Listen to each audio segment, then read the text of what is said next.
The Selfish Path to Romance. Download Chapter 1 for free at drkenner.com. Wilson? Yes, ma'am. How are you doing? Very good. Tell me what's going on in your life that you'd like a little help with.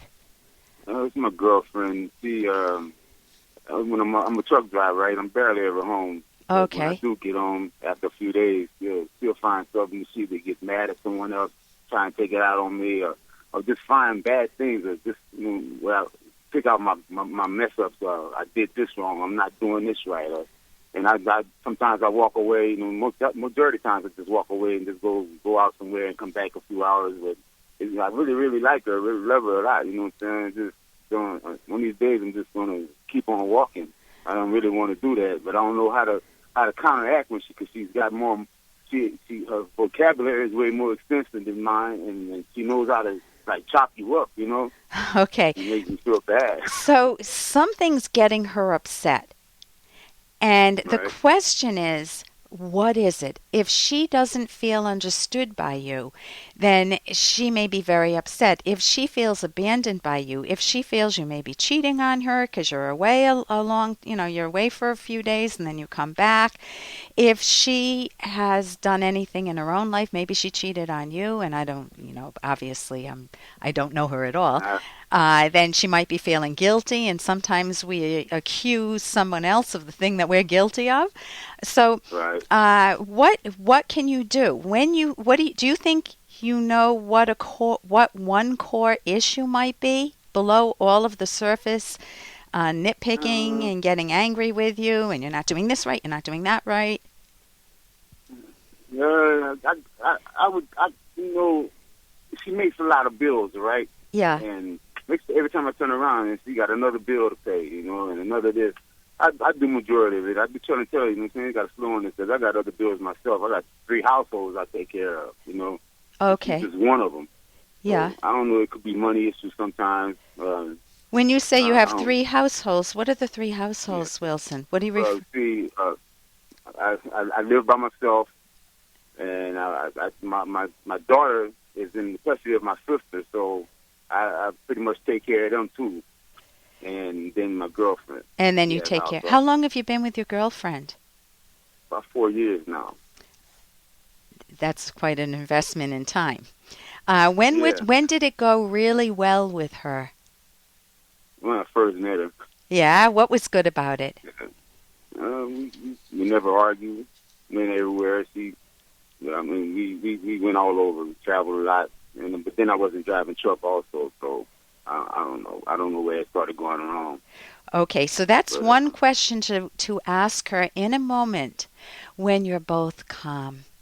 In a moment when you feel a little bit at peace with one another, a little bit relaxed, you can say, Hey, I got to interrupt this because we've got to pay some bills. 30 seconds, that's it. A very quick ad, and then Ellen will be back. Romance. I wish I knew more about what girls want from a relationship. Boy, I wish I knew more about what I want.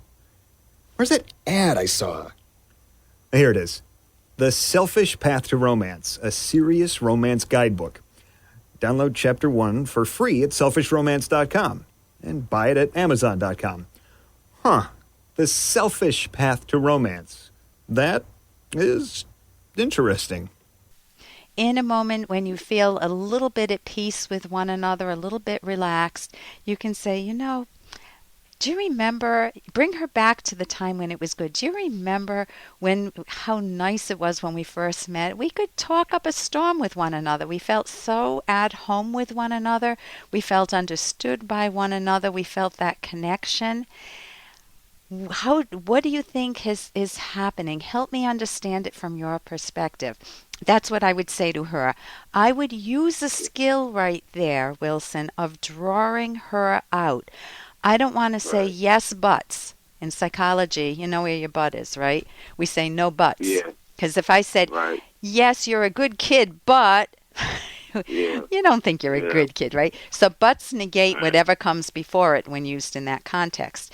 So if you can, number one, find a calm time, not when she's mad at you. That's not a time to do that. And then draw her out by first focusing on better times, because that reminds both of you why you're hanging in there for 4 years. You're both hoping for better times, right? Right. Yeah. And then Okay. number two, if you are willing to listen first, the hardest thing to do, that's where I'm saying no buts, no buts. Yeah. You just say, and tell me more, and then what happened? And let's say I Um, asked, she might say, let's say I'm you, and she's saying to me, uh, you're never around anymore, and I have all these bills to pay, and you need to pay, and you got to pick your clothes up. I'm not going to be your mother. You got to do this. Why aren't you calling me more? Where are you when you're on the road? And are you with your ex again, or are you with your daughter and your sister again? And what about me? You know, yeah. if she's saying that, I So, would say, right. sounds like you're really stressed out, honey. Instead of defending myself, which just is going to raise the heat in the room, Uh-huh. instead of walking away, which is a healthy coping strategy if you think the alternative is that you would start swearing. Walking away is an okay strategy as a cool down period.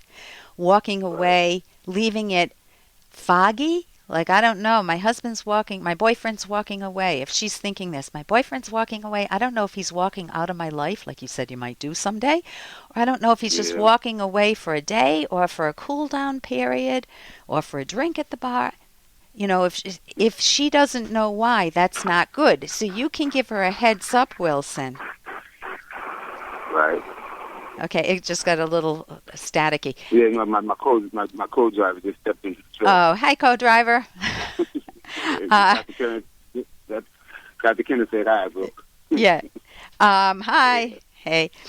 So you could, it's okay to continue talking, I'm assuming. Yes. Yes, Okay. ma'am. Yeah. So you could give her just a heads up. You know, when we start to get heated, neither of us get any place, and I really want to hear what you have to say. Let's make a deal with one another that when we start to use swear words or when we start to put each other down, that we stop the conversation for about an hour and just take a break. Maybe I'll take a walk, or maybe, I'll take a little ride or something, and we'll come back and talk with each other in an hour or something. And that way, it's very respectful of one another. It's a better way to manage conflict. Yeah.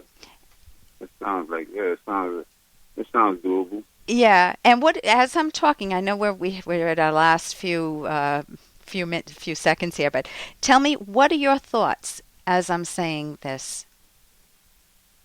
It makes sense. I've never really tried that. I've never just took a calm time and reverse the conversation, like just let that go and say something, maybe something more kinder, or ask questions, draw her out, try to Yes. find out what's really stemming from.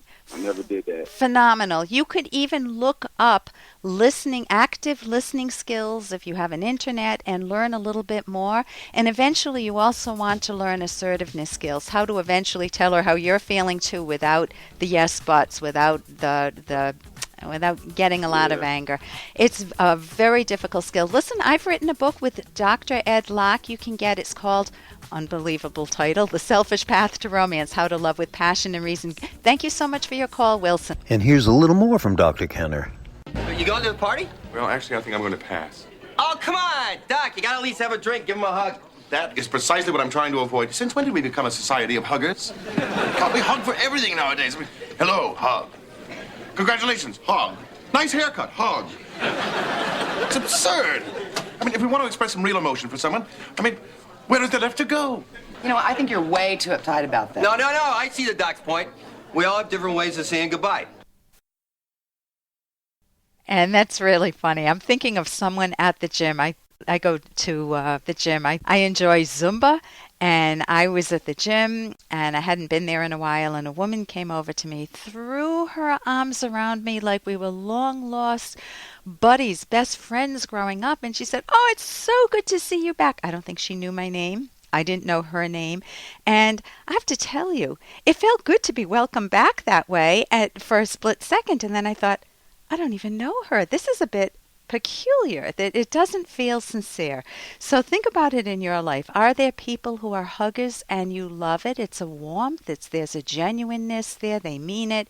Are there people who are standoffish and you wish they could hug a little more? be just a little more friendly? Are there people who are very subtle? They might just say, hey, good to see you. And that works for you. You feel their warmth. They don't have to have the hug. Think about it in your life. I think the main dividing point is it sincere or not? And we certainly all pick up on people who are insincere in our life, and we feel it in ourselves when we have those little moments of good to see you, and your thoughts are, no, it isn't good to see you. For more Dr. Kenner podcast, go to drkenner.com and please listen to this ad. Here's an excerpt from The Selfish Path to Romance, the Serious Romance Guidebook by clinical psychologist Dr. Ellen Kenner and Dr. Edwin Locke, who's world famous for his theories in goal setting. A romantic relationship should not be sacrificed on the altar of children. A note to a love columnist reported that 5 husbands among a circle of friends got divorced, all for the same reason. With each succeeding child, the husbands became increasingly less important to their wives until they felt totally abandoned. The husbands eventually turned to other women who treated them as important. The wives, ironically, had no idea why their marriages ended. One problem was obviously the breakdown in communication, but the core problem was that the husbands were no longer their wives' highest values. You can download Chapter 1 for free by going to drkenner.com, and you can buy The Selfish Path to Romance at amazon.com.